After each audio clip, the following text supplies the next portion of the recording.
అరుణాం కరుణాతరంగితాక్షీం ధృతపాశాంకుశపుష్పబాణచాపాం అణిమాదిభిరావృతాం మయూఖైః అహమిత్యేవ విభావయే భవానీం.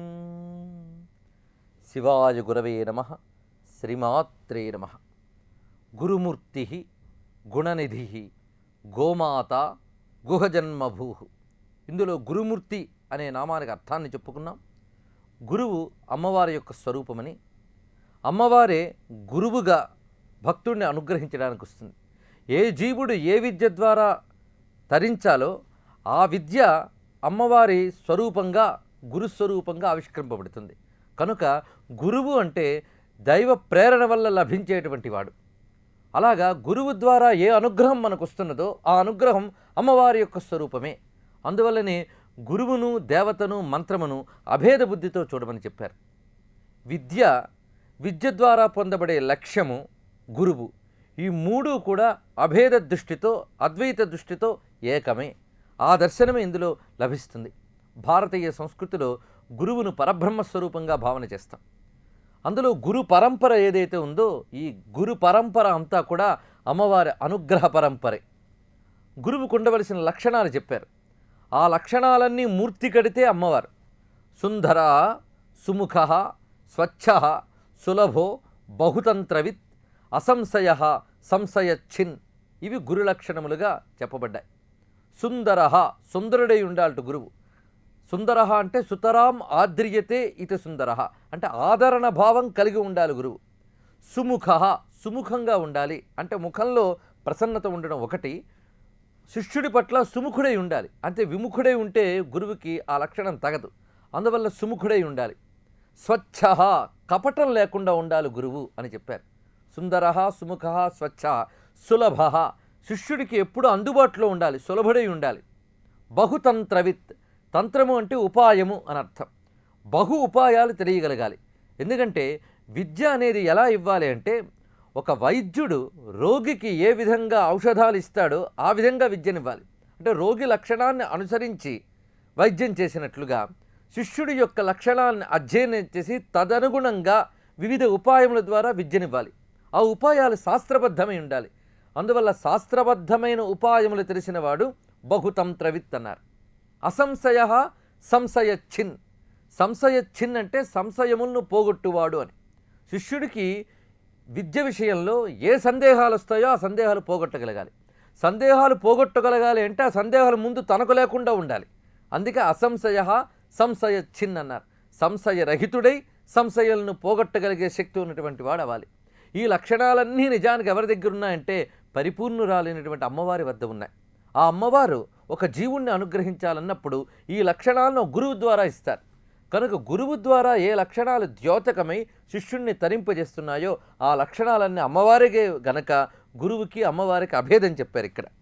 గురువు మంత్రసిద్ధి, దేవతాసిద్ధి పొందినటువంటి వాడై, ఉపాసనా సిద్ధి కలిగినటువంటి వాడై ఉండాలని, అలాగే నిర్వికారుడై ఏకైక తత్వమైన పరబ్రహ్మనే లక్ష్యంగా ఉన్నవాడై ఉండాలని, స్వార్థము, అహంకారము లేకుండా ప్రత్యంగమునందు, హృదయమునందు ఆ పరాశక్తిని ఆవాహన చేసి భావించగలిగేటువంటి స్థితిలో ఉన్నవాడై ఉండాలని నియమాలు చెప్పారు.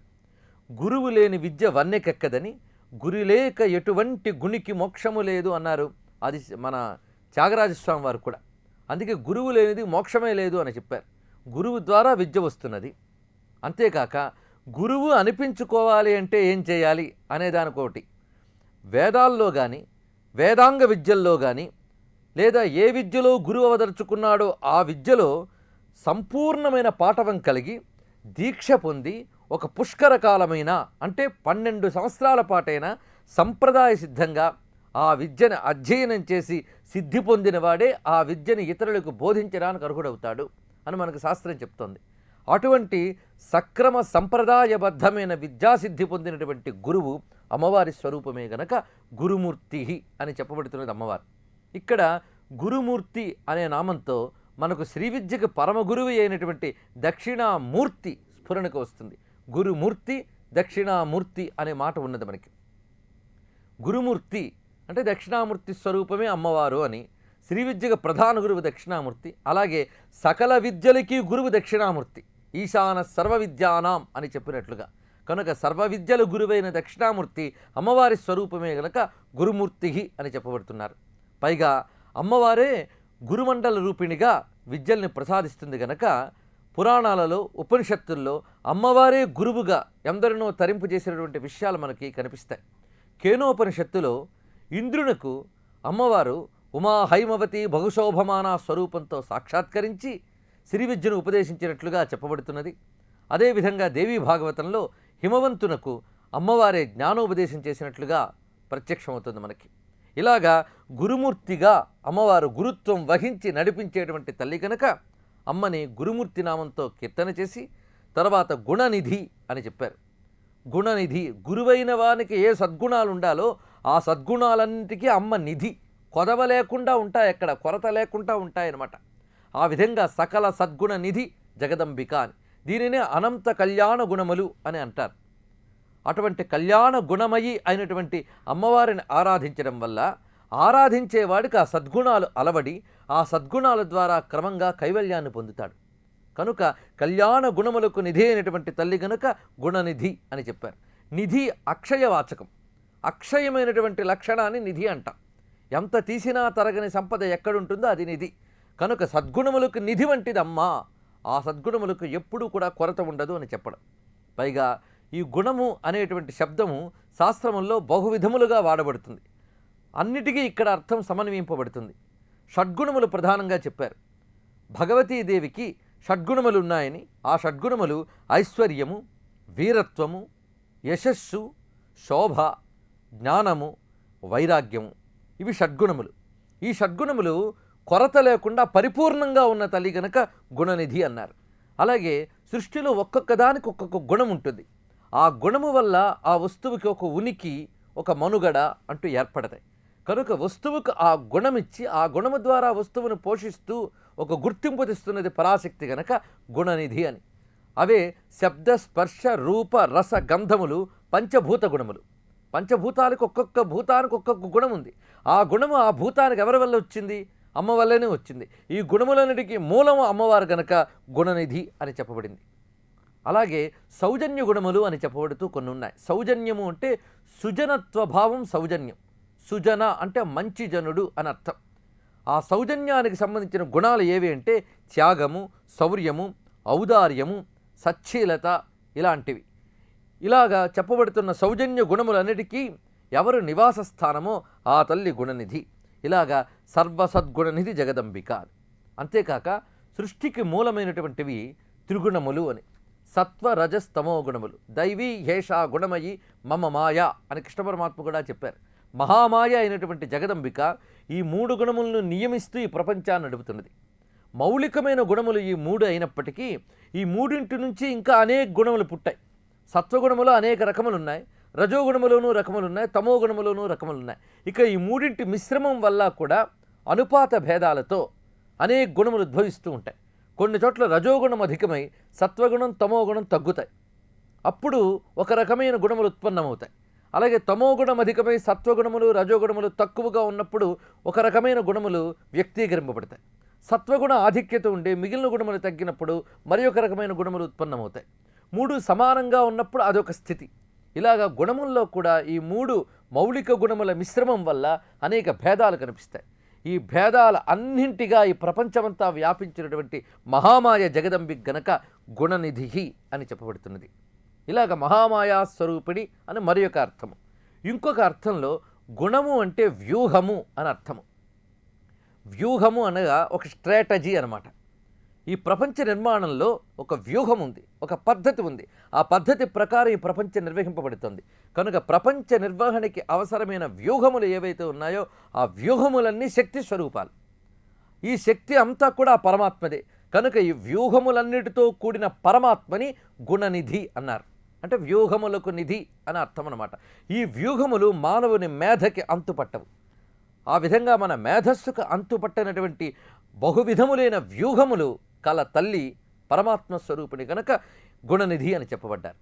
ఈ వ్యూహములు ఏమిటి అంటే కాలవ్యూహము, కులవ్యూహము, నామవ్యూహము, జ్ఞానవ్యూహము, చిత్తవ్యూహము, నాదవ్యూహము, బిందు వ్యూహము, కాలవ్యూహము, జీవవ్యూహము అని 9 రకములైన వ్యూహములు చెప్పబడ్డాయి. ఇవి ప్రపంచంలో ఎలాగైతే ఉన్నాయో వ్యక్తి నిర్మాణంలో కూడా అలాగే ఉన్నాయి. వ్యష్టికి సమిష్టికి సూత్రం ఒకటే, విస్తృతిలో తేడా ఉంటుందంతే. ఒక వ్యక్తిగతమైన జీవ నిర్మాణంలో విస్తృతి క్లుప్తము, అదే బయట కనబడే విశ్వంలో విస్తృతి చాలా విస్తారంగా ఉంటుంది. ఈ విస్తృతిలో తేడా తప్ప వ్యూహరచనలో రెండూ ఒకటే. ఈ 9 వ్యూహాలతోని జీవితము నిర్వహింపబడుతుంటుంది, ప్రపంచము నిర్వహింపబడుతుంటుంది. అలాగే ప్రతి జీవిలోని ఆ పరమాత్మ ఈ 9 వ్యూహాత్మకముగా నిర్వహిస్తూ ఉంటాడు, ప్రపంచంలోనే అలా నిర్వహిస్తుంటాడు. అలాగా కాల కులాది నవ వ్యూహములతో కూడినటువంటి జగదంబిక గుణనిధి అని చెప్పబడుతున్నది. దీనికి ప్రమాణంగా నవవ్యూహాత్మకో దేవ సదానంద పరాత్మక అని శాస్త్రం. నవవ్యూహాత్మకో దేవ, నవవ్యూహాలతో కూడినటువంటి సదానందమయమైన పరమాత్మయే దేవుడు అని. ఆ నవవ్యూహములు ఇవి అన్నమాట. ఈ విధంగా నవవ్యూహాత్మకము అని గుణనిధి నామానికి అర్థం. మరొక అర్థం గుణము అంటే తాడు అని అర్థం, నిధి అంటే అధిష్ఠించి ఉన్నది అని అర్థం. తాడుని అధిష్ఠించి ఉన్నది అని కూడా ఇక్కడ అర్థం చెప్పబడుతోంది. మత్స్యావతార సమయంలో అంటే నారాయణుడు మత్స్యావతారం ధరించినప్పుడు మనువుకి ఆజ్ఞాపన చేసినది ఏమిటి అంటే, తర్వాత సృష్టికి అవసరమైన మూలశక్తులు అంటే ఋషులు మొదలైనటువంటి వారిని రక్షించాలి గనక ఒక విస్తృతమైన పడవలో వారిని అందరినీ రక్షించి ఆ పడవ నుంచి ఒక తాడును తీసుకుని మత్స్యావతారం యొక్క శృంగమునకు అంటే కొమ్మునకు బంధించారట. ఇప్పుడు మత్స్యము బలంగా ఉంది, సంతోషమే, కానీ బంధించే తాడు కూడా బలంగా ఉండాలి. అప్పుడు ఈ తాడు బలంగా ఉండాలంటే ఏం చేయాలంటే అమ్మవారిని ప్రార్థన చేశారట. అప్పుడు అమ్మవారు ఆ తాడు యందు అధిష్ఠించి ఆ తాడుకు బలం ఇచ్చారు. తత్కారణంగా ఈ ఋషి మొదలైన శక్తులన్నీ కాపాడబడ్డాయన్నమాట. కనుక కాపాడడానికి అనువైన త్రాడే కానీ బలంగా లేకపోతే బంధం తెగిపోతుంది. కనుక బంధం బలంగా ఉంచే శక్తి అమ్మవారిలో ఉంది. అసలు బలము అంటేనే శక్తి, శక్తి అంటేనే అమ్మవారు. పరాశక్తి అనుగ్రహం వల్లనే దేనికైనా దృఢత్వం అనేటువంటిది వస్తుంది. కనుకనే రజ్వా బద్ధ సా రజ్జు అంబయ అధిష్ఠిత సతి దార్ఢ్యమాపేదే. దార్ఢ్యమాపేదే అంటే దృఢత్వం వచ్చింది అని. ఈ తాడుని వటీరిక అంటారు, అంటే నౌకల్ని బంధించేటువంటి రజ్జువుని వటీరిక అని సంస్కృతంలో చెప్పబడుతుంది. జగద్ధాత్రి మహామాయ లోకమాత జగన్మయీ దృఢయిష్యతి తాం రజ్జుం న తృట్యతి యథా తథా. న తృట్యతి, తృట్యతి అంటే ముక్కలైపోవడం, అలాగే చిట్లిపోవడం. ఆ చిట్లిపోవడం కానీ ముక్కలవడం కానీ లేకుండా ఆ త్రాడు దృఢంగా ఉంది అంటే జగద్ధాత్రి మహామాయ అయినటువంటి లోకమాత యొక్క అనుగ్రహం చేత అని చెప్పారు. ఇక్కడ గమనించవలసిన విషయం ఏమిటంటే, ఏ వస్తువుకైనా ఒక దృఢత్వం కావాలి అంటే అది అమ్మవారి యొక్క అనుగ్రహం వల్లనే లభ్యమవుతుంది. ఇక్కడ మత్స్యానికి కట్టి ఉంచారు ప్రళయ సమయంలో అంటే అర్థం మత్స్యం అంటే పరమాత్మ. ఆ పరమాత్మతో ఈ జీవాత్మకు ఉన్నటువంటి బంధం ఏదైతే ఉందో అది దృఢంగా ఉండాలి. ఆ దృఢమైనటువంటి బంధం గుణం అని చెప్పబడుతున్నది అన్నమాట. ఇప్పుడు భక్తి కానీ జ్ఞానము కానీ ఇవన్నీ కూడా భగవంతునితో మనం పెట్టుకునే బంధం. ఈ బంధం దృఢంగా లేకపోతే తెగిపోతే శాశ్వతత్వం ఎక్కడొస్తుంది, పరమాత్మ సాయుధ్యం ఎక్కడొస్తుంది? కనుక ఆధారమైన సాధనా పథం కూడా దృఢంగా ఉండాలి అంటే ఆ సాధనలో కూడా అమ్మవారి యొక్క అనుగ్రహం ఉండాలి అని చెప్పడం ఇందులో మరి ఒక సంకేతం. ఈ విధంగా గుణమునకు దృఢత్వం ఇచ్చేటువంటి తల్లి గనుక గుణనిధి అని చెప్పబడుతున్నది. ఆ తల్లి అనుగ్రహం లేకపోతే ఈ సృష్టి సాగదు అనడానికి మత్స్యపురాణం కాళీ పురాణం చెప్పే ఈ రజ్జుగాథ ఒక ఉదాహరణ. ఇలాగా గుణనిధి నామానికి బహు అర్థములు చెప్పబడిన తర్వాత గోమాత అనే నామం ఇక్కడ చెప్తున్నారు. ఈ గోమాత అనే నామం ప్రత్యేకంగా గమనించవలసినటువంటి పేరు. అమ్మవారు శ్రీమాత అని చెప్పబడినది తొలినామంలో, మళ్ళీ ఇక్కడ గోమాత అని చెప్పబడుతున్నది. అంటే మాతానామం చాలా ప్రధానం కదా. ఆ మాత అనేది శ్రీమాతగా ఎంత ప్రాధాన్యమో గోమాతగా అంత ప్రాధాన్యం. అమ్మవారు మన కళ్ళ ముందు ఈ విశ్వంగా నిండి ఉన్నారు, సందేహం లేదు. కానీ అమ్మవారి యొక్క పూర్ణమైన ఆ సద్గుణముల విభూతి ఎక్కడున్నది అంటే గోవులో మనకు కనిపిస్తుంది. కనుకనే గోవులో దాగిన భగవత్ శక్తిని భారతీయ మహర్షులు దివ్య దృష్టితో గ్రహించి గోవును మాతగా ఉపాసన చేసినవాడు ఆ విశ్వమాత యొక్క అనుగ్రహాన్ని పొందుతాడు అని చెప్పారు. అలా కాకుండా గోవుని హింసించిన, నశింపజేసిన, గోవుని సామాన్య పశువు వలె చూసి స్వార్థం కోసం వినియోగించుకుంటే ఆ విశ్వమాత యొక్క ఆగ్రహానికి గురి కావలసి వస్తుంది. ఇది ఎంతో తపశ్శక్తితో, వైజ్ఞానిక శక్తితో ఋషులు దర్శించి చెప్పినది, అంతేగాని ఒక నమ్మకమో విశ్వాసమో కాదు. భారతీయమైన శాస్త్రాలు నమ్మకాల మీద, విశ్వాసాల మీద ఆధారపడి లేదు. అది పూర్తి విజ్ఞానపరమైనటువంటి విషయాలతో ఉన్నది. విజ్ఞానం మనకు తెలియదు గనక మనం నమ్మకంతో సరిపెట్టుకుంటున్నాం. కానీ నమ్మకం వెనక ఉన్న శాస్త్ర శుద్ధిని కానీ గమనించితే భారతీయ విజ్ఞానానికి చేతులెత్తి నమస్కరిస్తాం. ఆ విజ్ఞానములో గోమాత ఉపాసన ఒకటి. గోవు చాలా విశిష్టమైనటువంటి జంతువు. యజ్ఞ విషయంగా గోవుని ఆరాధన చేస్తారు. అంటే యజ్ఞద్రవ్యాలు ఇచ్చేటువంటి దేవతా స్వరూపంగా గోవుని భావన చేశాం. అంతేకాక గోవు యొక్క స్థానం స్వర్గాది లోకాల్లో కూడా కీర్తించబడుతున్నది. అందుకే స్వర్గాల్లో కామధేనువు, సురభి మొదలైన స్వరూపాలతో ఆరాధింపబడుతున్నది గోమాత. ఆ కామధేనువే పృథ్వీయందు గోవుగా అవతరించి వచ్చినది కనుక ఇక్కడ కూడా ఆ సురభీదేవిని, కామధేవుని గోవుయందు ఆవాహన చేసి ఆరాధన చేస్తాం మనం. గోవుకి భగవంతుడికి ఉన్న సంబంధం చాలా విశిష్టమైనది. భగవద్ అనుగ్రహం పొందాలి అంటే గోవు యొక్క అనుగ్రహం కావాలి అని మనకు శాస్త్రం చెప్తోంది. అందువల్లనే నారాయణుడిని కూడా మనం గోపాలా అని కీర్తన చేశాం. అంత నారాయణుడు పృథ్వీ మీద అవతరించినప్పుడు ఆడుతూ పాడుతూ తిరిగినది ఆ గోవుల యొక్క పల్లెలోనే తిరిగాడు. గోవిందుడు అనిపించుకున్నాడు, గోపాలుడు అనిపించుకున్నాడు. వేదమంత్రములు కూడా కృష్ణాయ గోవిందాయ గోపీజన వల్లభాయ నమః అని చెప్పాయి. కృష్ణుణ్ణి గోవింద గోపీజన వల్లభ అని గోశబ్దంతో ప్రధానంగా చెప్పాయి. కనుకనే ఆ కృష్ణ పరమాత్మ కూడా సమస్త దేవతల చేత పూజింపబడేటువంటి పాదములు గల కృష్ణ పరమాత్మ భూమి మీద అవతరించినప్పుడు ఆవు పేడ తన పాదాలకు అంటుకునేలా చేసుకుని తిరిగాడు అన్నారు. అంటే ఆ దేవతల యొక్క కిరీటములు కన్నా ఆవు పేడ ఇంకా గొప్పది అని చెప్పాడనమాట. ఎందుకంటే ఆవు పేడలో ఉన్నటువంటిది లక్ష్మీ శక్తి ఉన్నది అని చెప్పబడింది. అందుకే శ్రీ సూక్తంలో కూడా కరీషిణి అని మంత్రం ఉన్నది. కరీషిణి అంటే పేడ, ఆవు పేడ. ఆవు పేడ లక్ష్మీ నివాసంట.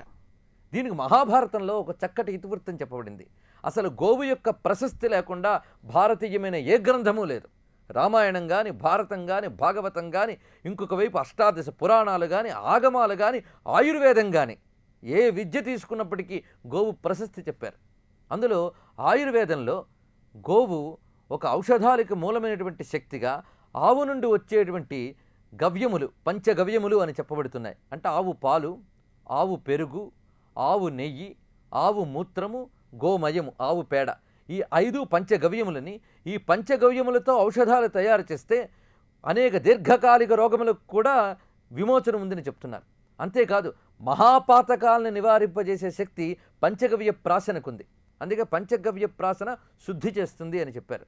ఇది కేవలం మనం నమ్మకంగా కొట్టిపారేస్తున్నాం. కానీ ఇటీవల కాలంలో పాశ్చాత్య దేశాలలో గోమూత్రంలో గొప్ప పోషక విలువలున్నాయి, శుద్ధి చేసే లక్షణాలు ఉన్నాయి, క్రిమినాశిని శక్తులు ఉన్నాయని చెప్తున్నారు. ఇతర జంతువుల నుంచి వచ్చేటువంటి మూత్రము, మలము ఇవి క్రిముల్ని తెస్తాయి. కానీ గోవు నుంచి వచ్చేటువంటి మలమూత్రములు క్రిముల్ని పోగొడతాయి. అది విశేషం.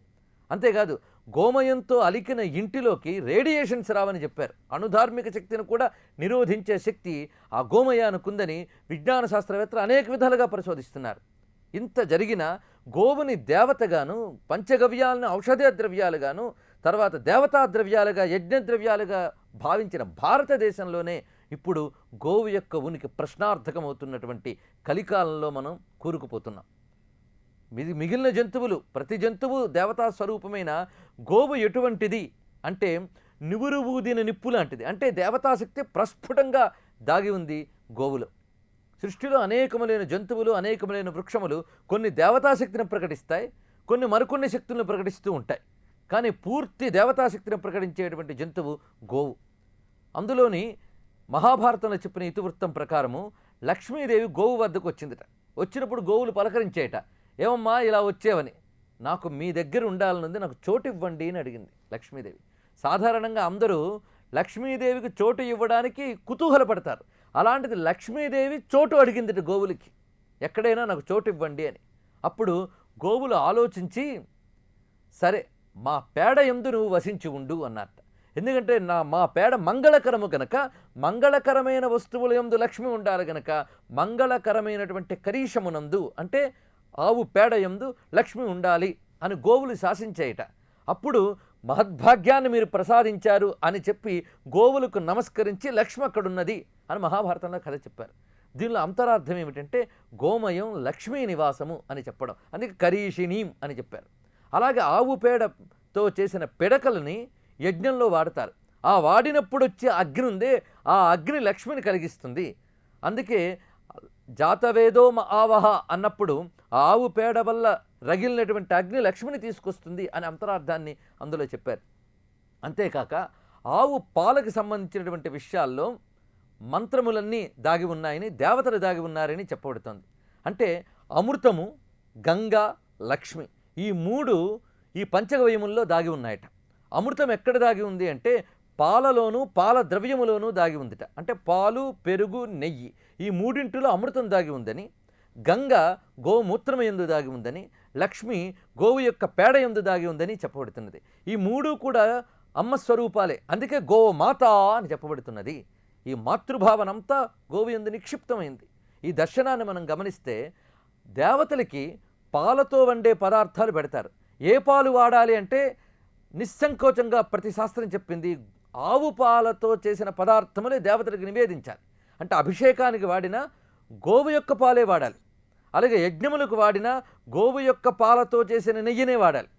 అలాగే గోవు యొక్క పాలతో చేసిన పెరుగునే వాడాలి, వాటినే నివేదించాలి. అంతేగాని మహిష్యాది క్షీరములు నివేదనకు పనికిరాదు. అంటే దేవతకు నివేదించరాదు. ఎందుకంటే దేవతలకు ఆహారం ఏమిటి? అమృతం దేవతలకు ఆహారం. అమృతం తప్ప వాళ్ళు ఏది తీసుకోరట. కనుక అమృత శక్తి ఏదుందో అమృత శక్తి క్షీరములో ఉంది గనక, అది గోక్షీరములో ఉంది గనక వాటినే నివేదించాలి అన్నారు. కనుక అమృతము గోక్షీరమునందు, గోఘృతమునందు, గోదధి యందు అంటే పెరుగు యందు ఉన్నాయట. గంగ ఎక్కడుందంటే గోమూత్రమునందుంది అని చెప్పారు. అది శుద్ధి చేయడంలో గోమూత్రానికి ఉన్నటువంటి శక్తి అంతా ఇంతా కాదు. అది వైజ్ఞానికంగా రుజువైనవి. ఇవన్నీ నమ్మకాలు కావు. ఒకప్పుడు మనకు నమ్మకాలు, ఇప్పుడు మనకి శాస్త్రం చెప్తే, సైన్స్ చెప్తే ఇప్పుడు మనం ఆహా శాస్త్రం అంటున్నాం. వీళ్ళే కానీ చెప్పకపోయి ఉంటే మన అంధకార విశ్వాసాల కింద వీటన్నిటినీ తోసిపుచ్చేసేవాళ్ళం. అంతేకాదు మనకి వ్యవసాయ శాస్త్రంలో కూడా ఇప్పటికీ కూడా అనేకములైన పంటలకి క్రిమి సంహారాలు వాడేటప్పుడు ఎటువంటి ఔషధాలు అంటే ఎరువులు మొదలైనవి కలపకుండా కేవలం ఈ గోవు యొక్క మూత్రాన్ని పిచికారీ చేస్తే ఆ క్రిములు నశిస్తాయి అని వ్యవసాయ శాస్త్రవేత్తలకు తెలిసిన విషయమే. కనుక ప్రమాదకరం కాని క్రిమి సంహారకం ఏదైనా ఉంది అంటే అది కేవలం గోమూత్రమే అని చెప్పారు. ఇలాగా ఆది నుంచి భారతదేశంలో గోవుని మాతగా ఉపాసించారు. అంతేకాదు గోవుమాలక్ష్మికి కోటి దండాలు అని పల్లెటూళ్ళల్లో కూడా చెప్తారు. మన విజ్ఞాన సంపద ఎక్కడో వేదాల్లోనో పురాణాల్లో కూర్చోలేదు, ప్రజల జనజీవితాల్లోకి చొచ్చుకుపోయింది. కనుకనే గోవును ఉపాసించే పంట రైతుకు తెలుసు గోవులో ఎంత సంపద ఉందో. వాడు ల్యాబ్స్లో కూర్చుని పరిశీలించక్కర్లే. ఆవు పేడలో ఎంత శక్తి ఉందో ఇక్కడ ఈ భారతదేశంలో రైతుకు తెలుసు, కూలీకి తెలుసు. అంత విజ్ఞాన శాస్త్రం ఇక్కడ దాగి ఉంది. అంతేకాదు భాగవతంలో ఒక రహస్యం చెప్పబడుతుంది. అదేమిటంటే కృష్ణుడికి పూతన సంహారం తర్వాత దిష్టి తీద్దామని చెప్పి అక్కడ ఉన్నటువంటి ఈ గోప వనితలందరూ కూడా ఆవు తాలూకా తోకని చుట్టూ తిప్పుతారట, ఆ కుచ్చుళ్ళని. ఆ తోక కుచ్చులో ఉన్నటువంటి మంత్రశక్తులు ఉంటాయట. ఆ మంత్రశక్తిని తిప్పడం వల్ల ఏమవుతాయంటే పిశాచ శక్తులు, అరిష్ట శక్తులు పోతాయట. ఇది విశేషం. అంతేకాదు గోమయాన్ని నీళ్లలో కలిపి విష్ణునామాన్ని స్మరిస్తూ ఆ పిల్లవాడి మీద జల్లుతారు, కృష్ణుని మీద. అంటే ఆయనే కృష్ణుడు. ఆ విషయం ఆయన సాక్షాత్ నారాయణుడు అన్న విషయం వాళ్ళకి తెలియకుండా దిష్టి తీశారు ఇది. కానీ దీన్ని బట్టి ఏంటంటే అత్యంత ప్రాచీన కాలం నుంచి అరిష్ట శక్తుల్ని పోగొట్టడంలో కూడా ఈ గోమయము, గోమూత్రము మొదలైనవి వాడేవారు అని తెలుస్తుంది. అంతేకాదు గోవు అంబారావం ఎక్కడైతే వినబడుతుందో ఆ చోటు ఒక యజ్ఞవేదికట. దేవతలందరూ అక్కడ ఉంటారట. గోశాల ఉన్న చోట అనేకమైన దేవతాశక్తులు ఉంటాయని, అలాగే మంత్రజపం చేసేవాళ్ళు గోవు సన్నిధిలో కూర్చుని మంత్రజపం చేస్తే అది దేవాలయ సన్నిధిలో చేసినంత దివ్య ఫలాన్ని ఇస్తుందని, మంత్రాన్ని మరింత శక్తివంతం చేసే లక్షణం గోవు సన్నిధిలో ఉందని చెప్పారు. ఎందుకంటే గవామంగేతు తిష్టంతి సర్వే దేవాహ అన్నారు. గోవు యొక్క శరీరంలో ప్రతి అణువులో దేవతలు ఉన్నారట. శృంగముల యందు రుద్రుడున్నాడని, అలా చివరికి తోక వరకు గిట్టల యందు తీర్థములున్నాయని, క్షేత్రములున్నాయని, ఇలా గోవు యొక్క ప్రతి అంగంలో తీర్థములు, క్షేత్రములు, దేవతలు దాగి ఉన్నారు. కనుక గోవు అంటేనే సర్వదేవమయి. కనుక అమ్మవారు మనల్ని అనుగ్రహించడానికి యజ్ఞస్వరూపిణిగా అవతరించినది గోమాత రూపంతో. అమ్మని ఆరాధించడానికి అనేక రూపాలతో ఈ పృథ్వీ మీదకి వచ్చింది ఆ శ్రీమాత. ఏకంగా మణిద్వీపమే దిగి ఇక్కడ కనబడుతున్నదా లలితాదేవి అంటే అలా కనబడ్డంలే, అనేక రూపాలతో కనబడుతుంది. ఆ కనబడుతున్న దివ్య రూపాలలో దివ్యమైనటువంటిది గోస్వరూపం. కనుక గోస్వరూపంలో లలితాదేవిని ఆరాధించాలి. అంతేగాని గోరక్షణలో ఉపేక్ష వహించేమా అమ్మవారిని ఉపేక్ష వహించినట్లే.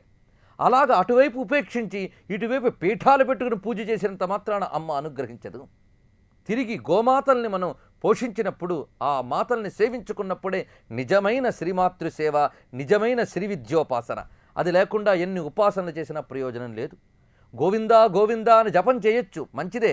కానీ గోవిందా జపానికి ముందు గోవుందా అని ప్రశ్నించుకోండి. గోవంటూ ఉంటే తర్వాత గోవిందుడంటూ ఉంటాడు. గోవులో గోవిందుడున్నాడు. ముందు గోవుని రక్షించుకుంటే తర్వాత గోవింద భజన చేసినంత ఫలితం. రాతిని శిల్పంగా చెక్కి గోవిందా అంటే సంతోషిస్తాడా? తానున్నానని చెప్పింది ఎక్కడ? గోవులో ఉన్నానన్నాడు. గోవులు ఎక్కడ తిరుగుతాయో అక్కడ ఉన్నానన్నాడు. తాను గోపాలకుండని చెప్పుకున్నాడు. కనుక గోవులో గోవిందుడున్నాడు. అందుకు గోవును ఉద్ధరించితే గోవిందుడు సంతోషిస్తాడు. గోసేవలో గోవిందుడు సంతోషిస్తాడు. అందుకు గోవుని సేవించమని వేదం చెప్పింది, పురాణం చెప్పింది. కానీ మనం వాటిని నమ్మకాల కింద తీసి పారేస్తాం. వాటిని విజ్ఞానం ఉంది అని అవతలవాడెవడో చెప్తే నమ్ముతాం. అంతవరకు వేదాల్లో అన్నీ ఉన్నాయిషా అని మన వేదాలని మనమే వెక్కిరించుకుంటూ తిరిగే దౌర్భాగ్యంలో ఉంటాం మనం. గోవు మాత ఈ పేరు పెట్టడంలో చాలా విశేషం ఉంది. ఎంత విజ్ఞాన రహస్యం ఉందంటే, సౌరశక్తి విశేషం వేదంలో ఉంది ఉంది ఉంది అని అనేక మార్లు మనకు సౌరమంత్ర విశేషాలు చెప్తున్నాయి. దాన్ని పాశ్చాత్యులైనటువంటి విజ్ఞాన శాస్త్రవేత్తలు వెలికి తీసి చూపిస్తున్నారు. అందులో గో అనే శబ్దానికి అనేక అర్థాలు చెప్పారు. గో అంటే రశ్ములు అని చెప్పారు. రశ్ములు అంటే కిరణములు అని అర్థం. కిరణములకు మాత గోమాత అని అర్థం. కిరణములు అంటే రశ్మి జాలములు ఏవైతే ఉన్నాయో వాటికి తల్లి. అంటే అనేక కిరణములు వెదజల్లిబడి ఉన్నాయి జగత్తులో. ఆ కిరణములకు మూలమైన పరంజ్యోతి అమ్మవారు అని చెప్పడం, ఇది గోమాతా నామంలో అర్థం. అందుకే అణిమాదిభిరావృత మయూఖై అహమిత్యేవ విభావయే భవానీం అని అర్థం. అణిమాదిభిరావృత మయూఖై, మయూఖములు అంటే కిరణములు అంటే గోవులు అన్నమాట. అణిమా మొదలైనటువంటి గోవులతో ఆవృతమైనటువంటి తల్లి అని అర్థం. అంటే గోవుల మందలో గోవిందుడున్నట్టుగా ఈ కిరణముల మంద మధ్యంలో పరంజ్యోతి అయినటువంటి గోప్త్రి గోవింద రూపిణి ఉందన్నమాట. ఆ గోవింద రూపిణి గోమాత అని చెప్పబడుతున్నది. అన్ని కిరణ శక్తులకి మూలమైనది అని. అయితే ఈ కిరణ శక్తుల్ని అనేక విభజనలు చేసి వేదం చాలా రహస్యాలు చెప్పింది. అందులో ఈ సూర్యకిరణ శక్తులు ఉదయం నుంచి మన పృథ్వీ మీద ప్రసరిస్తూ ఉంటాయట. ఆ ప్రసరించినప్పుడు ఆ కిరణ శక్తుల్ని ఈ జగత్తులో ప్రతి జీవజాలం తీసుకుంటూ ఉంటుంది. కిరణాల్లో ఉన్న అన్ని శక్తులని అన్ని జీవజాలాలు తీసుకో. కొన్ని శక్తుల్ని కొన్ని జీవజాలాలు తీసుకుంటూ ఉంటాయి. వృక్షములు కొన్ని రకములైన శక్తుల్ని గ్రహించగలిగేటువంటి లక్షణాలతో ఉంటాయి. ఆ లక్షణాలతో ఉన్న మూలంగా వృక్షములు కిరణాలలో కొన్ని శక్తుల్ని గ్రహిస్తాయి, మానవులు మరికొన్ని శక్తుల్ని గ్రహిస్తారు, రాళ్ళు రప్పులు ఇంకొన్ని గ్రహిస్తాయి, నదీ నదాలు మరికొన్ని గ్రహిస్తాయి. మొత్తానికి పృథ్వీ అంతా కూడా సూర్యకిరణముల నుంచి శక్తిని పొందుతూ ఉంటుంది అని వర్ణించింది స్పష్టంగా వేదం. అందులో సూర్యకిరణాలన్నిటికీ గోవులని పేరు ఉన్నప్పటికీ ప్రధానంగా గోరూప కిరణములను ప్రత్యేకించి ఉన్నాయట. అంటే కిరణాలన్నిట్లోని గోకిరణములు ప్రధానమైనవి. వీటిని కాస్మిక్ ఎనర్జీ రేస్ అని కూడా అనుకోవచ్చు. మొత్తానికి అవి చాలా ప్రధానమైనవి అని చెప్పారు. ఈ గోరూప కిరణాలని పొందేవి మాత్రం రెండే రెండు ఉన్నాయట సృష్టిలో. అవి ఏమిటి అంటే, ఒకటి భూమి, ఇంకొకటి ఆవు. ఈ రెండే ఈ గోరూప కిరణాలను పొందుతాయట. మిగిలిన ఏ జాలము జంతుజాలము పొందవి. కేవలం భూమి ఆవు ఈ రెండూ పొందుతాయి. కనుక భూమికి గోవు అని పేరు, ఆవుకి గోవు అని పేరు, ఇంకా దేనికి లేదు. ఎందుకంటే ఈ రెండిటి యందు సౌరశక్తిలో ఉన్న గోశక్తి దాగి ఉంటుంది అని చెప్పారు. ఈ విషయం నుంచి భావన చేయాలి. వేదం ఎంత స్పష్టంగా చెప్పింది. దీన్ని మనం అర్థం చేసుకుని చూస్తే భూమిలో ఎంత శక్తి దాగి ఉందో గోవులో అంత శక్తి దాగి ఉంది. మాతృలక్షణము రెండింటిలో దాగి ఉంది. అందుకే భూమాత గోమాత ఈ రెండిటికి ఒకదానికోటి సంబంధం ఉంది. వేదంలో ఒక చోట చెప్తారు, గోవు రక్తం ఎక్కడ చిందుతుందో అక్కడ పృథ్వీ కంపిస్తుంది అని చెప్పారు. అంటే గోవుకి భూమికి ఉన్న లింక్ అలాంటిది, గోమాతకి భూమాతకు ఉన్న సంబంధం అలాంటిది. కనుక గోవుని ఆ విధంగా కాపాడుకోవాలి అన్నారు. అయితే ఎక్కడా లేనిది ఈ దేశంలోనే గోవుని ఎందుకండి అంత ప్రత్యేకించి చెప్పారు అంటే, భారతదేశానికి ఒక విశిష్టత ఉంది. ఇది జ్యోతిషపరంగా భౌగోళిక పరంగా గమనించవలసిన వైజ్ఞానిక విషయం. కళ్ళు తెరిచి చూడాలి. వేదాల్లో అన్నీ ఉన్నాయని సర్దుకుపోవడం అజ్ఞానం అంటే, వేదాల్లో ఏవీ లేవని తోసిపుచ్చడం ఇంకా అజ్ఞానం. ఏ మంత్రం మనం పరిశీలించేమని అర్థం చేసుకున్నామని వేదాల్లో ఏవీ లేవని చెప్పడానికి. పరిశీలించి చూడండి. వేదం అంటే కేవలం చతుర్వేదాల్లో దాగిన విషయమే కాదు, దాని విస్తృతి పురాణాలలో, ఆగమాలలో, ఆయుర్వేదాలలో అన్నిట్లో విస్తృతి ఉంది. వీటన్నిటితో గమనించితే చాలా రహస్యాలు మనకు కనబడతాయి. భారతదేశానికి ఒక ప్రత్యేకత ఏమిటి అంటే చక్కటి ఋతుచక్రం ఉంది ఈ దేశంలో. సౌరశక్తిని సవ్యంగా అధికంగా గ్రహించే దేశం భారతదేశం. అందుకే ఇక్కడ యజ్ఞ సంస్కృతి చాలా వృద్ధి చెందింది. కారణం సౌరశక్తి విశిష్టత అంతా కూడా దేవతాత్మకం. దీన్ని ప్రత్యేకించి పొందుతుంది కనుక భారతదేశం దేవతోపాసనకి, యజ్ఞభూమికి ప్రధానంగా ఉన్నటువంటిది, యజ్ఞవేదికగా ఉన్నటువంటిది. అందులో యజ్ఞానికి కావలసిన ద్రవ్యం ఇవ్వగలిగిన లక్షణం కూడా సౌరశక్తిని బాగా పొందగలిగే జంతువు ఆవు. అది భారతీయ గోవు. కనుకనే ఇతర దేశపు గోవులకి భారతదేశ గోవు శరీర నిర్మాణంలో చాలా తేడా ఉంది. అంతేకాక దేవతా లక్షణమైనటువంటి సాత్వికత, సాధు లక్షణం గోవులో చాలా స్పష్టంగా కనిపిస్తుంది. అందుకే గోవు అగ్నియా అని వేదం చెప్పింది. అగ్నియా అంటే ఎట్టి పరిస్థితుల్లోని కొట్టడం కూడా పనికిరాదట గోవుని. అలాంటిది హింస జరుగుతుంది అంటే ఇది కేవలం ఒక మతపరమైన దాష్టీకంగా మనం భావించి దాన్ని కూడా రాజకీయం చేస్తున్నాం. కానీ ఇది రాజకీయము కాదు, మతము కాదు. ఈ రెండింటిని మించి ఒక విధమైన దైవీయ భావన, ఒక విధమైన విజ్ఞాన రహస్యం. గోవుని కాపాడుకున్నామంటే విజ్ఞానాన్ని కాపాడుకున్నాం అని అర్థం. ఇది మతపరమైన మాట కాదు, రాజకీయపరమైన మాట కాదు, ఇది విజ్ఞానపరమైనటువంటి వచస్సు. ఇలా గమనించినప్పుడు అగ్నియా అయినటువంటి గోవుని అంటే దెబ్బ కూడా వెయ్యకూడకుండా కాపాడుకోవలసిన గోవు అని చెప్తున్నారు. ఈ గోవు ఇచ్చే ద్రవ్యముల ద్వారా దేవతలు తృప్తి పొందుతారు. అందుకే మనకి గాథల్లో వశిష్ఠుడు మొదలైన మహర్షులు ఆశ్రమాలలో గోవుని తోడించుకుంటారు. ఆ గోవు ద్వారా యజ్ఞము రక్షింపబడుతుంది. అందువల్ల యజ్ఞము ద్వారా దేవతలు రక్షింపబడతారు, దేవతలు సంతోషిస్తారు. ఆ దేవతల ద్వారా కోరికలు లభిస్తాయి. కనుక యజ్ఞమును రక్షించే గోవును రక్షించుకుంటే దేవతానుగ్రహం లభిస్తుంది. తద్వారా ప్రకృతిలో ఒక నియమం పాటించబడి ప్రకృతి మనకి సర్వసమృద్ధిగా అనుగ్రహిస్తుంది. ఈ రహస్యం తెలిసి మహర్షులు గోసంపదను మాత్రమే తమ దగ్గర ఉంచుకున్నారు, అంతేగాని ధన సంపదని సమీకరించుకోలేదు.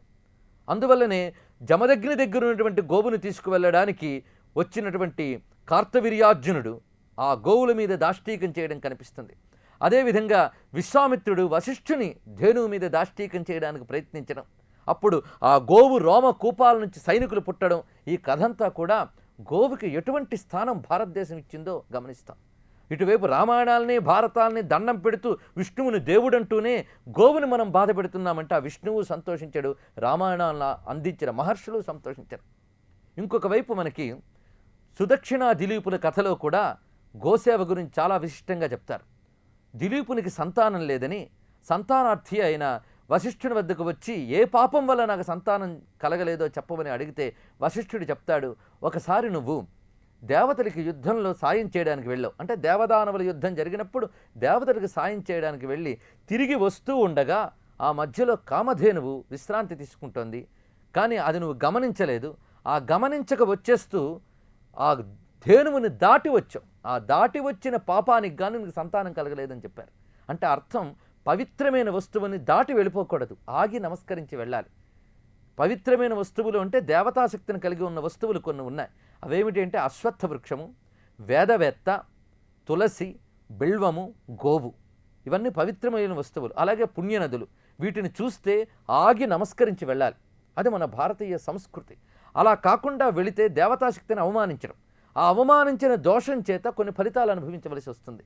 అందువల్ల నీకు సంతానం కలగలేదు అని చెప్పాడు వశిష్ఠుడు దిలీపునితో. అప్పుడు దిలీపుడు దీనికి నిష్కృతి ఏమిటి అంటే, నా దగ్గర కామధేనువు సంతానము ఉన్నది, ఆ సంతానాన్ని నువ్వు సేవించు అని చెప్తే అప్పుడు సుదక్షిణ సహితుడై దిలీపుడు ఆ ఆవుని కాపాడుకుంటూ అది మేతకి వెళ్ళినప్పుడు కంటికి రెప్పలా కాచుకుంటూ ఉంటాడట. ఆ వెళ్ళినప్పుడే ఆ ధేనువుని ఒక సింహం కబళించడానికి ప్రయత్నిస్తుంది. అప్పుడు ఆ సింహాన్ని సంహరించడానికి తన యొక్క అమ్ముల పొది మీద చెయ్యి నుంచుతాడు దిలీపుడు, కానీ చెయ్యి స్తంభించిపోతుంది. అప్పుడు ఆ చెయ్యి తీయలేకపోతాడు. అప్పుడు ఆ సింహం మానవ భాషలో చెప్తుంది, నేను ఇక్కడ కాపలాగా ఉన్న సింహాన్ని, శివుని ఆజ్ఞ మీద ఇక్కడ ఉన్నాను. ఇక్కడ ఉన్న ఈ వృక్షము ఏదైతే ఉందో ఆ వృక్షము పార్వతీదేవి నాటి పెంచినటువంటి వృక్షం. కుమారస్వామి పట్ల ఎంత వాత్సల్యం ఉందో పార్వతీదేవికి ఈ వృక్షం మీద అంత వాత్సల్యం ఉంది. అలాంటి ఈ వృక్షాన్ని ఒకసారి ఒక ఏనుగు వచ్చి తన కండూతి తీర్చుకోవడానికి రాసుకున్నది. అప్పుడు ఈ వృక్షం కాస్త బెరడు ఊడిందిట. దానికి పార్వతీదేవి బాధపడింది. అది చూసి శివుడు నన్ను ఆజ్ఞాపించాడు, ఈ వృక్షానికి ఎటువంటి ప్రమాదం లేకుండా కాపలా కాయు అని. ఇప్పుడు ఈ వృక్షం దగ్గరికి నీ ఆవు వచ్చింది కనుక దీన్ని నేను భక్షిస్తాను అన్నదిట. అప్పుడు పనికిరాదు, కాపాడు అనంటే ఆ గోవు ప్రాణాలకు బదులుగా తన ప్రాణాలు ఇచ్చి కాపాడుకుంటానని చెప్పాడు దిలీపుడు. అప్పుడు ఆ త్యాగబుద్ధికి చూసి సంతోషించి ఆ సింహం అన్నదిట, ఈ కథ అంతా కూడా కల్పితమే, ఆ గోస్వరూపమనే నేను సింహములా నీ యొక్క భక్తిని పరీక్షించాను అని. అంటే ఈ కథ అంతా కూడా ఆ కామధేనువు సంతానమే పరీక్షించి కల్పించిన కథ అన్నమాట. అంటే ఆ సింహం కూడా ధేనువు స్వరూపమే. ఇలాగా గోభక్తిని ప్రకటించే కథలు మనకు పురాణాల్లో కోకొల్లలు. ఇవి అప్రస్తుతము కాదు, సందర్భాంతరము కాదు. గోమాత యొక్క గొప్పతనం తెలుసుకోవడానికి మనం చెప్పుకునే ముఖ్యమైన ఉదాహరణలు. ఇక్కడ ప్రాణత్యాగానికి సహితము సిద్ధపడి గోవును కాపాడదలుచుకున్నాడు దిలీపుడు. అది భారతీయ చక్రవర్తుల, భారతీయ పాలకుల యొక్క ధర్మం. అలా కాపాడుకున్నప్పుడే భారతదేశంలో పవిత్రత ఉంటుంది. భారతీయమైన గోవులో ఒక ప్రత్యేకత ఉంది అని విజ్ఞాన శాస్త్రం చెప్తోంది. అదేమిటి అంటే సూర్యునిలో ఉన్నటువంటి గోశక్తిని తన నూపురం ద్వారా గ్రహిస్తుందిట.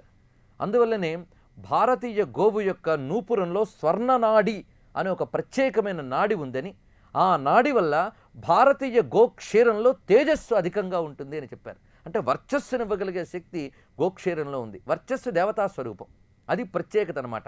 అందుకే గోక్షీరంతో అభిషేకం చేయడం కానీ, గోక్షీరాన్ని వినియోగించిన ఈ గోక్షీరంలో కొవ్వు ఉండదు, అదొకటి విశేషం. గోక్షీరం వల్ల కొవ్వు బాధలు ఉండవు. అలాగే గోఘృతం ఉందే, ఆ గోఘృతంతో దీపం వెలిగిస్తే దేవతలందరూ సన్నిహితులై ఉంటారట. గోమయంతో కాస్త అలికిన దేవతలందరూ అక్కడ ఉంటారని, గోవు ఉన్న చోటు దేవతాలయం అని, దేవభూమిగా మార్చుకోవడానికి మనకు మహర్షులు ఈ మార్గం చెప్పారు. కానీ కలిపురుషుడు ఉన్నాడే, వాడికి దేవతాశక్తులు ఉంటే వాడు ఉండలేడు.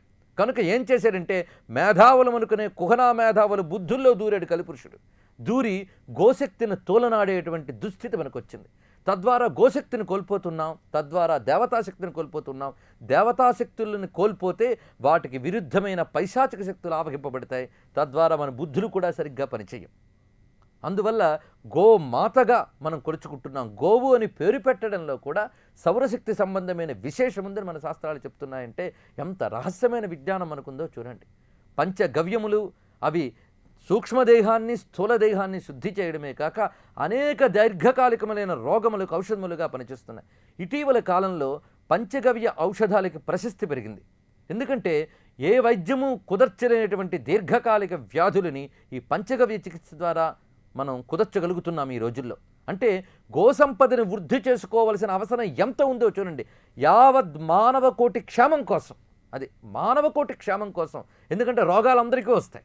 ఆ రోగాలు పోగొట్టే శక్తి ఈ పంచగవ్యాల్లో ఉంది గనక శాశ్వతమైన ప్రమాదరహితమైన ఔషధాల్ని అందజేసేటువంటి దేవతాస్వరూపిణి అయిన గోమాత, శ్రీమాత అని ఆరాధించాలి అని ఈ నామం మనకు తెలియజేస్తున్నది. గోమాత అనే నామం అనే ముందు గోసంపదనంతటినీ రక్షించుకోవాల్సిన ధర్మం ఈ నామం ద్వారా ఉపదేశింపబడుతుందని స్పృహ మనకు కలగాలి. గోమాతా నామం ద్వారా సర్వదేవమయి అయినటువంటి గోమాత సాక్షాత్తు లలితా పరమేశ్వరి యొక్క స్వరూపము అని ఈ నామం చెప్తున్నది. అది చెప్పినప్పుడు లలితా పరమేశ్వరి ఈ జగత్తుని ఎలా అనుగ్రహిస్తున్నదో గోమాత కూడా అలా జగత్ క్షేమం కోసం వచ్చిన మాతృస్వరూపము, అమ్మ రూపం అది. అందువల్ల అమ్మని ఏ విధంగా కొలుచుకుంటామో గోమాతను అలా కొలుచుకోవాలి అని. అనేకములైనటువంటి వైద్య, ఆరోగ్య, ఔషధ, దేవత, యజ్ఞ విశేషాలు గోవులో దాగి ఉన్నాయని ఇటీవల కాలంలో పరిశోధనలతో బయటపడుతూ ఉన్నాయి. ఇంకా అవి బయటపడే లోపల మనం గోసంపదనే కోల్పోతామేమో అని భయం కూడా ఉంది. కనుక చాలా జాగ్రత్తగా ఇప్పటి నుంచి కాపాడుకుని ఆధునిక విజ్ఞాన శాస్త్రం అంతా కూడా ప్రాచీన విజ్ఞానం చెప్తున్న విషయాలపై దృష్టి ఉంచి తమ నూతన పరిశోధనలతో కొత్త కొత్త విషయాలు కనిపెడితే ఈ గోమాత యొక్క అనుగ్రహాన్ని మరింత గొప్పగా మనం పొందవచ్చు. ఇటీవల కాలంలో ఒక ఆశ్చర్యకరమైన సంఘటనలు ఎన్నో బయటపడ్డాయి. అందులో ఒక వృద్ధురాలు గాల్ బ్లాడర్లో రాళ్ళు చేరి ఆమె బాధపడుతూ ఉంటే ఆ చికిత్స చేయడం కూడా అంత వృద్ధ శరీరంలో ఆపరేషన్ చేయడం ఇబ్బంది అని వైద్యులు భావిస్తున్న తరుణంలో ఆమెకు ఏం బుద్ధి పుట్టిందో కానీ గోమయంలోని కొంత భాగాన్ని తీసుకుని దాచుకుని వాటిని ఎండబెట్టుకుని చిన్న మాత్రల్లా చేసి వాడింది ఆవిడ. అలా వాడగా ఆ డాక్టర్లకి ఆశ్చర్యపడేటట్టుగా ఆ గాల్ బ్లాడర్ శుద్ధి జరిగింది అన్న ఒక విషయం ఇటీవల వార్తల్లో వచ్చినది. అంటే దీన్ని బట్టి ఆలోచిస్తే వైద్యరీత్యా ఇంకా ఎంత పరిశోధన జరగాల్సి ఉందో గమనించండి. అయితే అవి పరిశోధన జరుగుతాయి, బయటపడతాయి. కానీ ఈ లోపల మనం మన నమ్మకాలని, శాస్త్రాలని విమర్శించి, విస్మరించి ఈ విజ్ఞానాన్ని కోల్పోతామో అని భయం ఉన్నది. కనుక కాలం మీద నిలిచినటువంటి సర్వకాలికమైన ఆయుర్వేద విజ్ఞానము మొదలైనవి చెప్తున్న విషయాల మీద దృష్టి ఉంచి ఈ పంచగవ్య చికిత్సా మొదలైన గమనించాలంటే ఈ పంచగవ్యాలనే దివ్యామృతాలను ఇస్తున్న అమ్మని కాపాడుకోవాలి, గోమాతను కాపాడుకోవాలి. యజ్ఞస్వరూపిణి అయిన గోమాత ప్రతి అంగమునందు దేవతలున్నారు అని ప్రస్తావించారు. అంతేకాకుండా మంత్రరాశి అంతా కూడా అంబారావంలో దాగి ఉంది అని కూడా వర్ణించారు. ఇలాగ భారత భాగవతాలన్నీ వర్ణిస్తున్నటువంటి గోమాత విశిష్టత గురించి చెప్తూ దేవీ భాగవతంలో గోమాతృ స్వరూపాన్ని సురభి దేవతగా వర్ణించారు. కామధేనువుల్లో సురభి అని చెప్పబడేది గోమాతృ స్వరూపం. ఇది ప్రథమ గో స్వరూపం అన్నమాట. అంటే ధేను స్వరూపంగా మొదట ఉన్నటువంటిది. ఈ ధేనువు ఎక్కడి నుంచి వచ్చిందంటే విరాట్ పురుషుని యొక్క హృదయం నుంచి ఆవిర్భవించింది అన్నారు. అలాంటిది విరాట్ పురుషుని యొక్క శక్తి గోవుగా వచ్చింది జగద్రక్షణ కోసము అని. ఆ తల్లి పేరు సురభి అని చెప్పబడుతుంది. ఇక్కడ విశేషంగా గుర్తుంచుకోవలసిన అర్థం ఏమిటంటే గోవు అంటే కేవలం ఆవులనే కాదు, వృషభములు కూడా గోశబ్దవాచ్యములే. అందుకే గోతురంగా అని శివునికి పేరు. శివుడు వృషభవాహనుడు. అంటే గోసంతతికి వృద్ధికి మూలమైనటువంటి ఏ వృషభం ఉందో ఆ వృషభాన్ని కూడా రక్షించుకోవాలి, అది కూడా భగవత్ స్వరూపమని. ఈ వృషభము తర్వాత గోవులు ఈ రెండు కలిపి గోజాతి అని చెప్పబడతాయి. ధేనువులు అంటే ఆవులు, వృషభములు ఈ రెండు కలిపి గోజాతి. అంతేగాని గోవులు అంటే ఆవులు ఒక్కటే అర్థం కాదు, వృషభములు కూడా గోశబ్దవాచ్యములే. కనుకను వేదాల్లో అసలు ప్రథమం నుంచి వర్ణిస్తూనే గోవు పరంగానే చెప్తారు. సూర్యకిరణాలు ఆవుల మందల్లా భూమి మీదకి వస్తున్నాయని వర్ణిస్తుంది ఋగ్వేదం ప్రథమ మంత్రంలో. ఆవుల మందలు భూమి మీదకి దిగుతున్నట్లుగా సూర్యకిరణాలు దిగుతున్నాయట.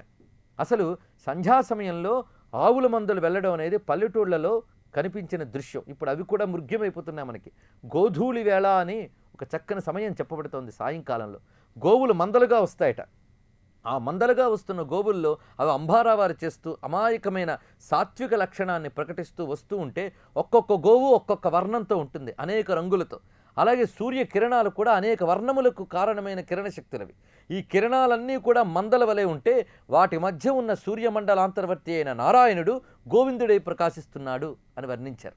ఈ విధంగా సూర్య కిరణాలని గోవులుగా వేదం చెప్తోంది. కనుక సూర్యకిరణ శక్తికి గోవులకి భూమికి ఏదో తెలియని ఒక అవినాభావ సంబంధం ఉంది.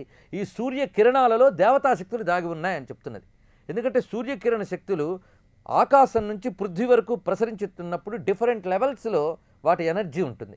భూమికి దగ్గరగా ఉన్న సూర్యకిరణ శక్తిలో కొన్ని శక్తులు ఉంటాయి, ఆ పైన ఉన్న మండలంలో మరికొన్ని శక్తులు ఉంటాయి, ఆ పైన ఉన్న మండలంలో కొన్ని శక్తులు ఉంటాయి. వీటినే సప్తస్కంధ మారుతములు అని కూడా చెప్పారు. అంటే ఈ సూర్యకిరణముల వల్ల వ్యాపించినటువంటి ఏ పరిధులు ఉన్నాయో ఆ పరిధుల్లో ఉన్న వాయువులకు కూడా పేర్లు చెప్పారు. ఇలాగ ఎనర్జీ లెవెల్స్ భూమి నుంచి సూర్యుని వరకు ఉన్నటువంటి వాటి విషయం కూడా మన వైదిక సంస్కృతి చెప్తోంది. ఈ డిఫరెంట్ ఎనర్జీ లెవెల్స్లో ఉన్నటువంటివన్నీ కూడా గోవుల మందలుగా చెప్పబడి వర్ణించారు. వీటికి గోవుకి భూమికి ఉన్నటువంటి సంబంధాన్ని చెప్పారు. ఈ విధంగా కిరణ రూపమైనటువంటి గోమాతని ప్రస్తావించడం జరిగింది. అలాగే గోవులంటే ఇంద్రియ శక్తులని, ఈ ఇంద్రియ శక్తులన్నిటికీ నడిపే మూల చైతన్యం ఏదైతే ఉందో అది గోమాత అని చెప్పారు. వీటన్నిటికీ ప్రతీకగా ఆవుని ఆరాధించడం ప్రధానంగా చెప్పారు. ఈ ఆవుని సురభి దేవత అని చెప్పారు. ఈ సురభి ఆదిలో పరంధామమైన గోలోకంలో ఆవిర్భవించింది. లోకాలలో గోలోకమని ప్రత్యేకమైన లోకం ఉంది. అది వైకుంఠము కన్నా ఊర్ధ్వమని చెప్పబడుతుంది. అంటే నారాయణుడు ద్విభుజుడే కృష్ణ రూపంతో అక్కడ ఉంటాడట. ఆయన చతుర్భుజుడే వైకుంఠంలో ఉంటాడు. అదే నారాయణుడు కృష్ణ రూపంలో ఉంటారని అక్కడ గోశక్తులు చాలా ఉన్నాయన్నారు. ఈ గోశక్తులే గోపికాశక్తులుగా, గోపశక్తులుగా, గోశక్తులుగా వ్యాపించున్నాయి. అది విశేషం అన్నమాట. అక్కడ నారాయణుడు గోపాలకృష్ణుడు ఉంటాడని గోలోకమని పేరు. ఆయన ధ్యానం చేస్తూ ఉంటే అమృతమంతా కూడాను ఆయన హృదయంలోంచి ఉప్పొంగిద్దట. ఎందుకంటే ఆయన హృదయమే అమృతము, ఆ నారాయణుడు హృదయం అమృతం. ఆ నారాయణ యొక్క హృదయంలోంచి అమృతం ఉప్పొంగి అది క్షీరభావన పొంది ఆ క్షీరభావన గోరూపంగా ఆయన నుంచి ఆవిర్భవించింది అన్నారు. అంటే నారాయణ యొక్క హృదయంలోంచి పుట్టిందనమాట గోవు. కనుక గోవుని ఆరాధిస్తున్నామంటే విష్ణు హృదయాన్ని ఆరాధిస్తున్నాం అని చెప్పారు. ఆ విధంగా ఆవిర్భవించిన ప్రథమ ధేనువు సురభి. ఆ సురభి యొక్క అంశలే గోవులన్నీ కూడా అని చెప్పారు. ఈ సురభి దేవత ఉపాసన ప్రత్యేకంగా దేవీ భాగవతంలో చెప్పారు. అమ్మవారి ఉపాసనలో సురభి మంత్రము, సురభి స్తోత్రము ఇత్యాదులన్నీ ఉన్నాయి. ఈ ఉపాసనా పద్ధతే మనకి గోమాత వ్రతముగా చెప్పబడుతూ మన భారతదేశంలో వ్యాప్తి చెందింది. ఏ పండగ వచ్చినా పబ్బం వచ్చినా గోవును ఆరాధించడం అనేది చాలా ప్రధానంగా చెప్తారు. ఎందుకంటే లక్ష్మీ కళలన్నీ గోవు వల్ల వస్తాయి కనుక గోవును ఆరాధించడం, సర్వదేవతలను ఆరాధించడం అని స్త్రీలు పురుషులు అందరూ గోవుని ఆరాధిస్తారు. సురభి స్వరూపంగా ఆరాధన చేస్తారు. కామధేనువుకు మూలం సురభి అన్నమాట. ఈ సురభీదేవిని ఆరాధించే విధానం దేవి భాగవతంలో చాలా స్పష్టంగా చెప్పబడింది. అందులో ఆవు యందు సురభీదేవిని ఆరాధించడము, అలాగే ఆవుని కట్టేటటువంటి కొయ్య ఉంటుంది గోశాలలో, ఆ కొయ్య యందు సురభీదేవిని ఆరాధించడము, లేదా ఒక బంగారు పాత్రలో కానీ వెండి పాత్రలో కానీ గోక్షీరాన్ని ఉంచి ఆ క్షీరమునందు సురభీదేవిని ఆవాహన చేసి ఆరాధించడము సంప్రదాయంగా చెప్పారు. ఈ సురభి ఉపాసన వల్ల కామితార్థములు నెరవేరుతాయి, అలాగే సంపదలన్నీ లభిస్తాయి, సంతానము మొదలైనవి కూడా లభిస్తాయి అంటూ చెప్పుకొచ్చారు దేవి భాగవతంలో. ఇలాగా సురభి వ్రతము, సురభి ఉపాసన కూడా చెప్పబడింది. ఈ విధంగా సురభీదేవి అమ్మవారి యొక్క స్వరూపం గనక గోమాత అన్నారు. లక్ష్మీ అష్టోత్తర నామాల్లో కూడా శ్రద్ధాం విభూతిం సురభిం నమామి పరమాత్మికాం అని చెప్పారు.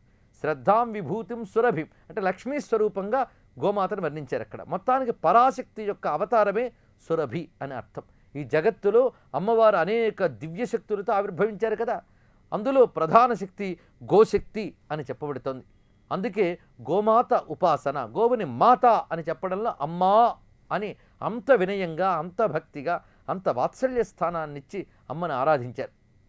ఈ విధంగా గోదానము, గోపూజ అవన్నీ భారతదేశంలో విశిష్టంగా చెప్పబడి గోవును అగ్నియ అని ఆరాధన చేశారని, కనుక శ్రీమాత ఉపాసన గోమాత ఉపాసన రెండూ ఒకటే. గో సమృద్ధి చేయాలి, గోపాలన బాగా చేయాలి, ఎవరి పరిధిలో వారు. అంతేగాని ఎవరో వచ్చి గోవును ఉద్ధరిస్తారనుకోవద్దు. మన ధర్మాన్ని మనమే ఉద్ధరించుకోవాలి, ఎవరి ధర్మాన్ని వారు కాపాడుకోవాలి. కనుక అమ్మని నమస్కరించే అర్హత మనకు ఉండాలి అంటే గో సమృద్ధిని మనం పెంచుకోవాలి. అలాగే విష్ణువుకి కానీ శివునికి కానీ గోవులు చాలా ప్రీతి. స్కాంద పురాణంలో శివుడు చెప్తాడు, గోవులు నాకు అత్యంత ప్రీతిపాత్రములు అని. అందుకే ఆయన గోక్షీరాభిషేకం చాలా ప్రశస్తిగా చెప్తారు. పంచగవ్యములతో అభిషేకం చెప్పబడింది శివునికి, ఆయనకు అంత ప్రీతి గోవులంటే. కనుక శివునికి కానీ శక్తికి కానీ విష్ణువునికి కానీ గోవు అత్యంత ప్రీతిపాత్రం. కనుక గోవును ఆరాధించి గోవును రక్షిస్తే వాళ్ళు సంతోషిస్తారు. గోవును ప్రతివారు పోషణ చేయాలిట. ఎలా పోషించాలి అనడం గురించి వస్తే ఎవరి పరిధిలో వారు అని. పెద్ద పెద్ద భవంతులు కట్టుకునే వాళ్ళు ఉన్నారు, వాటిలోనే గోవుకంటూ ఒక చోటు ఏర్పాటు చేసి రక్షణ చేయవచ్చు. అలాగే అనేక మంది కలిసి భవన సముదాయాలు కట్టుకుంటుంటారు, అంటే అపార్ట్మెంట్స్ వంటివి. వాళ్ళందరూ కలిసి గోశాల నిర్మాణం చేసుకుని దానికంటూ ఒక వ్యక్తిని పెట్టి వారికి కావలసిన జీతభత్యాదులు ఇచ్చి గోరక్షణ చేయవచ్చు. లేదా అనేక గోశాలను నిర్వహించబడుతూ ఉన్నాయి, వాటికి తగిన పోషణ చేయవచ్చు, కాపాడవచ్చు. కనుక గోవుని రక్షించుకుంటే చాలు, మనం గోపాలన చేసినట్టే. ఈ విధంగా గోవును రక్షించడం ఎవరి పరిధిలో వారు చేసుకున్నప్పుడు పరమేశ్వరుడు సంతోషిస్తాడు. ఆయన సంతోషం కోసం ఆ పని చేయాలి అన్నమాట. ఈ విధంగా గో సంపదని కాపాడుకోవడం మీద ఏకాగ్రత వహించాలి. ఎందుకంటే గోమాత అమ్మ గనక ఈ నామం ద్వారా మనం పొందవలసిన విషయం అది. ఇంకొక అర్థంలో గోవు అంటే వాక్కులు అని కూడా చెప్పబడుతుంది. గోవు అంటే భూమి అని అర్థంతో పాటు గోవు అంటే వాక్కులు అని కూడా. భూమి ఒకసారి ఈ ప్రళయ వేళలో సముద్రంలో మునిగి ఉంటుంది. తిరిగి మళ్ళీ సృష్టి ప్రారంభించినప్పుడు ఆ భూమి ఎక్కడుందో గోచరింపబడలేదు. అప్పుడు భూమి అంటూ గోచరింపబడకపోతే సృష్టి ఎలా సాగుతుంది? దేవతలకి మరి యజ్ఞవేదిక ఎలా నిర్మాణం అవుతుంది? అందుకు దేవతలందరూ నారాయణుని ప్రార్థన చేశారట. అప్పుడు సర్వాంతర్యమైన నారాయణుడు ఆ జలాలలో ప్రవేశించి భూమిని పోల్చి పైకి ఉద్ధరించట.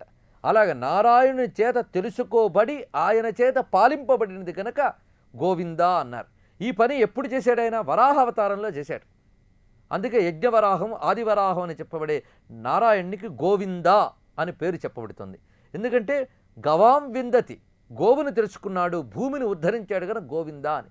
ఇలా అవతరించినటువంటి నారాయణుడు మహావరాహ గోవింద సుషేణ కనకాంగది అని విష్ణు సహస్రనామంలో ఈ ఇతివృత్తమే చెప్పబడుతుంది. మహావరాహ గోవింద, మహావరాహమైన గోవిందుడిని చెప్పారు ఇక్కడ. కృష్ణావతారంలో గోవిందుడు, మహావరాహ స్వరూపుడైన గోవిందుడు కనుక గోవింద శబ్దం ఆదివరాహస్వామిని కూడా చెప్తున్నది. వారాహి అయినటువంటి అమ్మవారు కూడా గోవింద రూపిణి కనుక గోమాత అంటే వారాహి స్వరూపం కూడా దంష్ట్రోద్ధృత వసుంధరే అయినటువంటి వారాహీదేవే గోమాత అని కూడా భావన చేయవచ్చు. ఇక్కడ భూమిని ఉద్ధరించినటువంటి ఆ ఆదివరాహస్వామిని భూదేవి ప్రార్థన చేసిందిట. ఏమని? స్వామి, నువ్వు ఒక విహార భూమిగా నన్ను నువ్వు చేసుకుని ఇక్కడ విహరించవయ్యా ఈ భూమి మీద అని అడిగిందిట. సరే విహరిస్తాను కానీ నాకు ఒక విహార పర్వతం కావాలి అని అడిగేట నారాయణుడు. అప్పుడు ఆదిశేషం అన్నాడు, స్వామి నువ్వెక్కడుంటే నేను అక్కడుంటాను, కనుక నీకు విహార పర్వతంగా నేను మారుతాను అన్నట్ట. సరే అన్నారు. అప్పుడు ఆదిశేషువు 7 చుట్లతో మహాపర్వతంగా మారింది. ఆ 7 చుట్ల మహాపర్వతమే 7 కొండలు సప్తగిరి, అదే తిరుమల అని చెప్పబడేది. అది సృష్టికి పూర్వమే, అంటే భూమితో పాటే ఆవిర్భవించినటువంటి క్రీడాపర్వతమని అక్కడ మొదటిగా నారాయణుడు భూలక్ష్మి సహితుడై వరాహస్వామిగా అవతరించాడు. అక్కడ విహరిస్తూ ఉన్నాడు ఆయన. అలాగ యుగాలు గడుస్తున్న కొద్దీ కలియుగంలో వెంకటేశ్వర నామంతో మళ్ళీ వైకుంఠం నుంచి వచ్చాడు. కానీ ఆది నుంచి ఆయనకి అది విహార స్థలమే, అదే వెంకటాచలం. వెంకటాచలం అంటే సర్వ పాపహరమైనటువంటి చోటు అని. అక్కడ మొదటిగా ఆయన వరాహ రూపంతో వచ్చి ఉన్నాడు కనుక ఆదివరాహ క్షేత్రం ఈ వెంకటాచలం. కనుకనే అది గోవిందా నామంతో ఇప్పటికీ మారుమ్రుగుతుంది. అంటే ఆదివరాహస్వామి అయిన గోవిందుని మనం తలుచుకుంటున్నాం. కనుకనే తిరుపతికి వెళ్ళిన వారు, తిరుమలకు వెళ్ళిన వారు ముందు వరాహస్వామిని దర్శనం చేయడం. ఎందుకంటే ఆయన ముందు నుండి ఉన్న గోవిందుడు. గోవిందా అని ప్రత్యేకించి ఆ పర్వతం మీద పిలవడానికి కారణం మహావరాహ రూపంతో గోవిందుడు అక్కడికి మొదట వచ్చాడు కనుక గోవింద అంటే పృథ్వీని ఉద్ధరించిన వరాహస్వామి అనే అర్థం గ్రహించాలి ఇక్కడ. అదే గోమాత అంటే ఆదివరాహ శక్తి అని కూడా భావన చేయాలి. ఇంకొక అర్థంలో గోమాత అంటే వాక్కుల ద్వారా తెలియబడేది. వాక్కులు అంటే మంత్రములు అని అర్థం.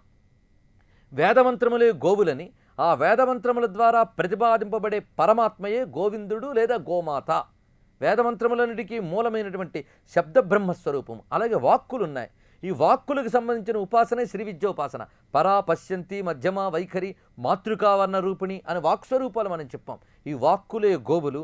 వాక్కులకు మూలమైనటువంటి పరాంబిక జగదంబిక గోమాత. వాక్కులకు మూలమైన శబ్దబ్రహ్మస్వరూపిణి అని అర్థం అన్నమాట. అటువంటి గోమాతకి నమస్కారము. సర్వం శ్రీమాతృచరణారవిందార్పణము.